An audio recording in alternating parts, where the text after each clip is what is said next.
Hola chicos, espero que haya quedado muy claro en el anterior video los conceptos, ya que los necesitaremos para que entiendan este tipo de pruebas. Empecemos por la prueba de ELISA, que es el ensayo de inmunoabsorción ligado a enzimas. Para ello debemos tener claro ya lo que es un antígeno, que es un anticuerpo, y vamos a ingresar un nuevo término que es anticuerpo marcado. Este anticuerpo marcado es generado en un laboratorio, y los científicos lo hicieron en base a dos procesos inmunológicos. El primero, la ausonización. Recordemos que los anticuerpos en su fracción variable pueden reconocer a las bacterias y en su fracción constante van a ser reconocidos al mismo tiempo por los macrófagos para producir esta fagocitosis. Además, en nuestro cuerpo hay muchas proteínas y hay muchos anticuerpos para los cuales no generamos una respuesta inmune. Pero ¿qué pasa si a un ratón yo le coloco estos anticuerpos o antígenos de los humanos?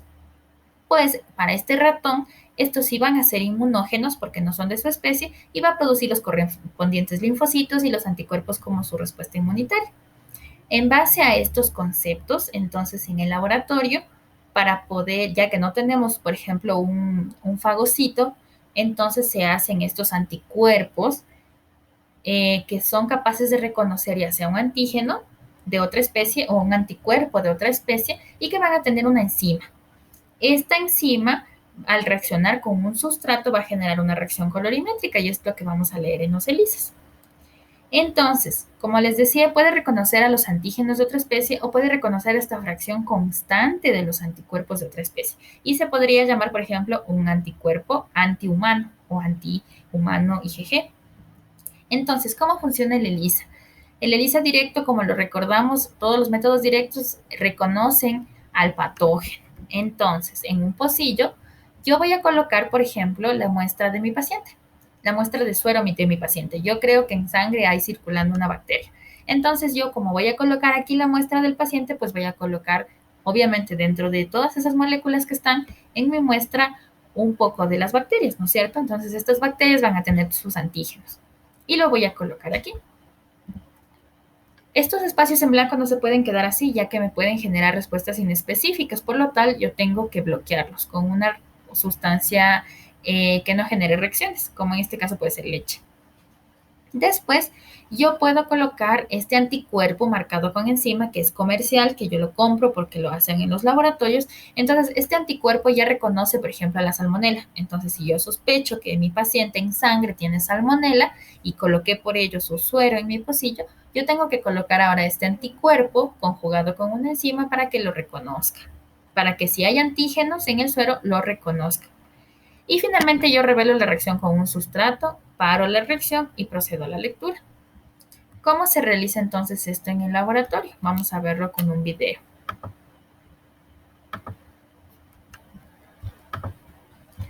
Y vamos a aumentarle un poco la velocidad para que podamos explicarlo rápido. Entonces, por ejemplo, yo voy a tener dos muestras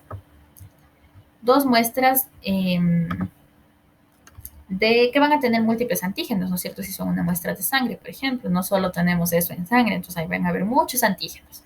Todos estos antígenos se van a incubar en el pocillo y se van a fijar a la placa. Una cierta cantidad de estos, no todos. Entonces, todos los que queden en excedente se van a retirar y se van a eliminar mediante lavados. La idea de esto es con cada lavado ir quitando todo lo que no se haya unido al fondo del pocillo. Ya vamos a ver después la importancia de esto. Como les dije, todas las partes huecas, todos estos espacios que tengo me pueden dar reacciones inespecíficas porque se puede colocar ahí, por ejemplo, anticuerpos. Entonces necesito bloquear estos espacios en blanco. Y se bloquea con leche, se bloquea con esta ceroalbúmina bovina, etcétera, que no sea reactiva, que sea inerte y que no me pueda dar resultados ahí cruzados o que puedan alterar mi resultado. Entonces se coloca esta solución bloqueante, se deja incubar, se retira el exceso y como ustedes ven, siempre se va a quedar algo adherido al fondo del pocillo. Todo el exceso se elimina, no me queda nada de este antiguo reactivo, siempre se lo quito mediante lavados antes de proceder a colocar el siguiente reactivo, que en este caso va a ser el conjugado o este anticuerpo marcado con una enzima. Entonces, este anticuerpo, como les digo, hecho en laboratorio, pues es tan específico que va a reconocer si en la muestra de sangre, en este montón de antígenos que están aquí en el pocillo, hay estos antígenos de la bacteria o está la bacteria directamente. Entonces los reconoce y si hay este reconocimiento, se forma el complejo antígeno-anticuerpo. Se lava el exceso, se quita y pues como vemos en el pocillo de la derecha, si no estuvieron estos anticuerpos, pues entonces no va a haber la reacción antígeno-anticuerpo y se elimina con el lavado. Sin embargo, en donde sí se dieron estas reacciones, se va a quedar los anticuerpos con las enzimas pegados y pues voy a poder tener una lectura. ¿Con qué? Hasta ahorita los dos pocillos son blancos, no se ve nada, no tengo nada de color. Entonces necesito que me dé un color para poder ser observable. Coloco, por lo tanto, el sustrato. Entonces, y en cubo, si tengo formado mi complejo antígeno-anticuerpo con la enzima, entonces va a reaccionar con el anticuerpo y me va a dar color.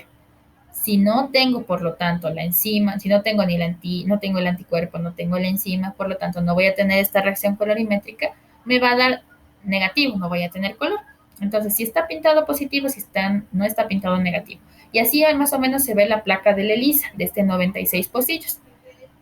En cada pocillo me puedo colocar, por ejemplo, un paciente diferente, un suero de un paciente diferente, o puedo colocar por duplicado dos sueros de los pacientes y necesito también tener un control positivo. Generalmente vienen en los kits también comerciales, ya me viene un control que dice esta muestra tiene antígenos de tal bacteria. Entonces ya sé que si yo coloco esta muestra de control positivo que tiene los antígenos, pues me va a dar de ley una reacción y con ello voy a poder comparar al resto de mis muestras. Va a ser muy fácil compararlas y leerlas. Ahora, entonces, ¿cómo funciona? Vamos a ver cómo funciona el siguiente método, que es en este caso el ELISA indirecto. El ELISA indirecto, como su nombre lo dice, ustedes recuerdan, no va a detectarme al antígeno, va a detectarme a los anticuerpos generados en mi sistema por este antígeno. Por lo tanto, el antígeno que voy a colocar aquí en la placa puede ser comercial, ya me viene con el kit o simplemente la placa de mi ELISA ya viene pegada. Sin embargo, puedo yo colocarlo. Entonces coloco el antígeno, coloco bloqueo, igual bloqueo todos los espacios que no sean específicos y coloco en este caso el suero, pero ya no necesito ahí encontrar la bacteria, ¿no es cierto? Sino que voy a encontrar mis anticuerpos en el suero. Entonces coloco la muestra del paciente. Si el paciente tiene los anticuerpos contra el antígeno de interés, pues va a haber esta reacción antígeno-anticuerpo. Y si ya hay esta reacción, pues va a venir a pegarse ahora mi anticuerpo secundario, que en este caso se llama así, que está marcado con la enzima y que reconoce la fracción constante de mi anticuerpo primario. Por ejemplo, este anticuerpo secundario puede ser un anticuerpo anti-IgG humana. Entonces, yo sé que de ley mi paciente pues tiene las IgGs y es de humano, entonces voy a tener en esta reacción constante un reconocimiento de este tipo de anticuerpos. Coloco coloco mi anticuerpo con la enzima, revelo con el sustrato, paro la reacción y leo cómo se da en el laboratorio este proceso. Vamos a verlo.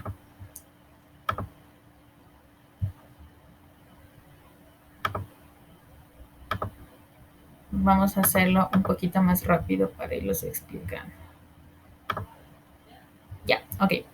Entonces, en este video o para este caso, yo lo que necesito es detectar, por ejemplo, anticuerpos frente al virus de la hepatitis B. El virus de la hepatitis B tiene en su superficie múltiples antígenos. Entonces, si está en el cuerpo de mi paciente, pues van a ver estos anticuerpos contra los antígenos de la hepatitis B. Entonces voy a utilizar esta placa ELISA, como ustedes ven, de 96 puestos, y voy a tratar de detectarles a los anticuerpos. Entonces, en el laboratorio o en mi kit ya me van a venir estos antígenos de la hepatitis B que les puedo pegar yo o que pueden ya venir pegados en el pocillo. Para este caso, los antígenos de la hepatitis B van a ser colocados en la placa, van a pegarse después de un proceso de incubación, van a retirarse el exceso, solo lo que necesito, solo la concentración necesaria, van a pegarse al final del pocillo y voy a lavar todo el resto del excedente. Este paso es importante. Si yo no lavo, puedo poner ahí mismo todo y puedo tener restos de todo, los otros reactivos y puedo tener falsos positivos. Les recuerdo nuevamente, no puedo dejar espacios en blanco, por lo tanto tengo que bloquearles. Entonces, siempre se bloquea con una proteína inerte, puede ser esta BCA o puede ser leche. Generalmente esto se lo hace con BCA. aunque la BCA es más cara. En términos de laboratorio, pues la BCA es una proteína muy cara y pues se puede utilizar la leche, una leche semidescremada. Sí, claro, obviamente debidamente esterilizada y todo eso. Siempre voy a tener pasos de incubación porque esta incubación me va a permitir fijar al fondo del pocillo mis analitos de interés. Siempre voy a tener pasos de limpieza, de lavado, porque necesito quitar el excedente y que solo se quede estrictamente necesario pegado lo que la concentración que es y lo que quiero que se pegue. Nada más de exceso. Entonces, tengo una persona enferma a la izquierda. A esta persona enferma le voy a retirar suero, le voy a retirar sangre y voy a sacar el suero.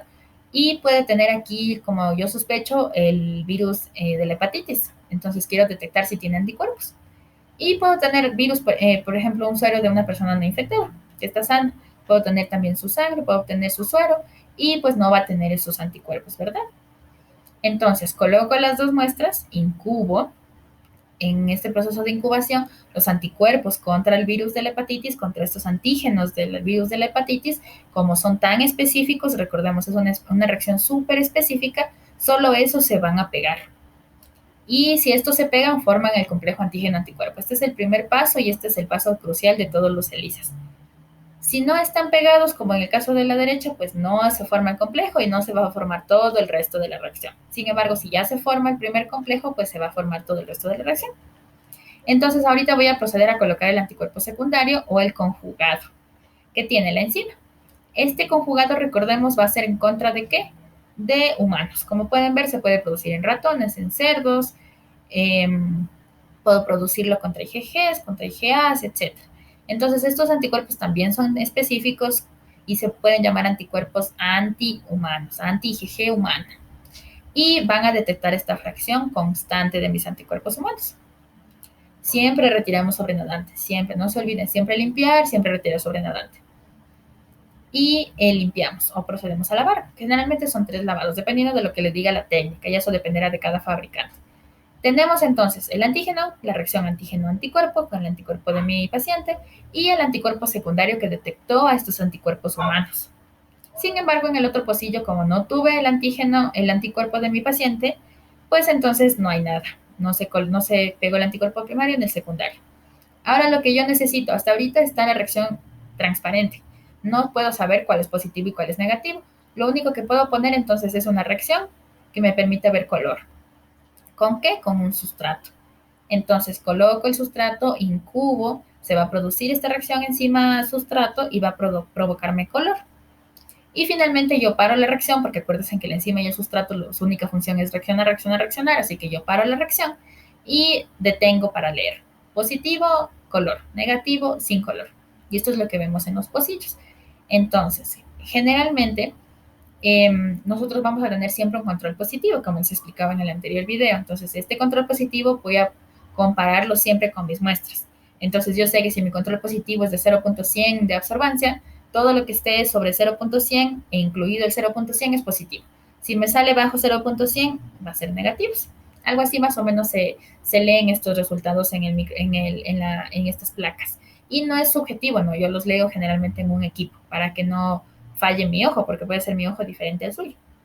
Puedo hacer también un análisis semi-cuantitativo, en donde yo hago diluciones de un anticuerpo conocido y comparo estas diluciones de un anticuerpo conocido con mis muestras. Y yo digo, este tiene tanto en concentración, por ejemplo, que es lo que vamos a ver en esta curva. Entonces, diluyo mi anticuerpo, puedo generar esta curva, esta recta, y puedo extrapolar los resultados. Entonces, yo digo, mi muestra tiene tanto de absorbancia, entonces tiene tanto de concentración. Mi muestra tiene tanto, entonces tiene en concentración más o menos tanto. Y puedo hacer algún análisis cuantitativo, semi-cuantitativo. Finalmente, esto es, chicos, la explicación de los ELISAs. Les agradezco y espero que hayan entendido para que puedan proceder a realizar los siguientes preguntas y las siguientes actividades. Cuídense, chicos, suerte.